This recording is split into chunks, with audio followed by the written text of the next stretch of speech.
Je salue cette proposition de créer une commission d'enquête sur la situation des mineurs dans les industries du cinéma, du spectacle vivant et de la mode. Je l'ai signée sans hésitation et elle fait écho au texte que j'ai moi-même déposé après l'audition de Judith Godrèche à l'Assemblée nationale.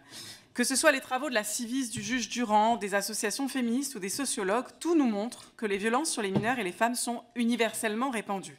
Contrairement à ce que certains voudraient faire croire ici, elles n'épargnent aucun milieu et aucune sphère de la société, une société qui reste largement muette et complice, façonnée par des schémas de domination patriarcaux. Mais je crois pour autant que ce n'est pas un hasard.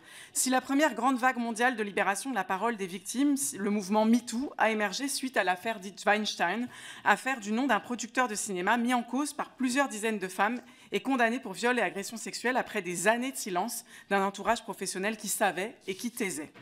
Ce n'est pas un hasard si nous assistons depuis en France à la multiplication de témoignages d'actrices, depuis Adèle Haenel jusqu'à Judith Godrèche, en passant par Emmanuelle de Bever, Charlotte Arnoux, Anam Glalis ou encore tout récemment Marie Gillin, des témoignages qui tentent désespérément de briser un silence de la profession, silence entourant le cri d'Adèle Haenel qui se lève et se casse des Césars, silence dénoncé par Judith Godrèche s'exclamant au César toujours « je parle, mais je ne vous entends pas ».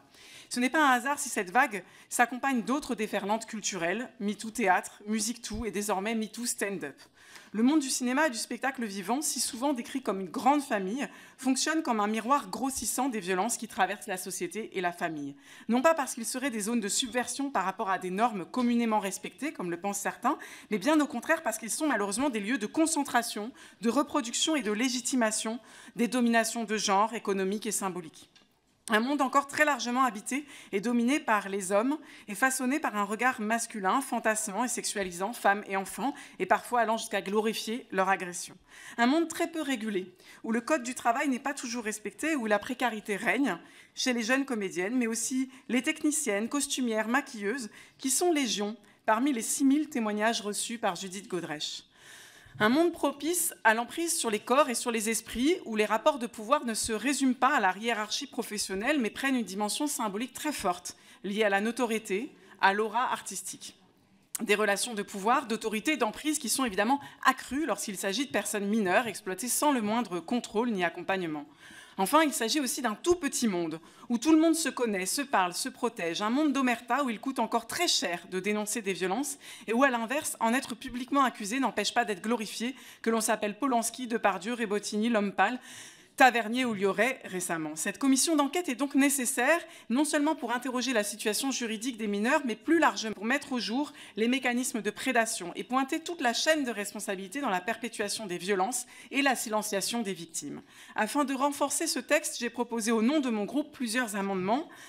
D'abord pour élargir l'enquête à toutes les violences sexistes et sexuelles, qu'elles soient commises sur des mineurs ou non, mais aussi pour ne pas focaliser l'investigation sur les seules industries culturelles, en intégrant aussi les institutions publiques, structures du spectacle vivant, lieux de formation, organismes de régulation comme le CNC. Et enfin, un amendement met l'accent sur les phénomènes d'omerta qui organisent autour de ces violences des silences destructeurs. Judith Godrèche nous disait entre ces murs, ces souffrances, beaucoup les regardent de loin, les bras croisés comme d'éternels témoins, muets, spectateurs paralysés qui font semblant de ne pas savoir. Alors, collègues, ne soyons pas ces spectateurs qui restent les bras croisés. Comme législateurs, nous avons le devoir de faire en sorte que les victimes soient écoutées et crues, qu'elles n'aient pas à se lever et se casser du monde des arts. Nous avons le devoir d'examiner tout ce qui peut être mis en œuvre pour assurer la protection des femmes et des enfants et pour ne plus permettre que l'art serve de couverture à des agresseurs. Pour qu'enfin la culture s'émancipe de la culture du viol et renoue avec sa force émancipatrice.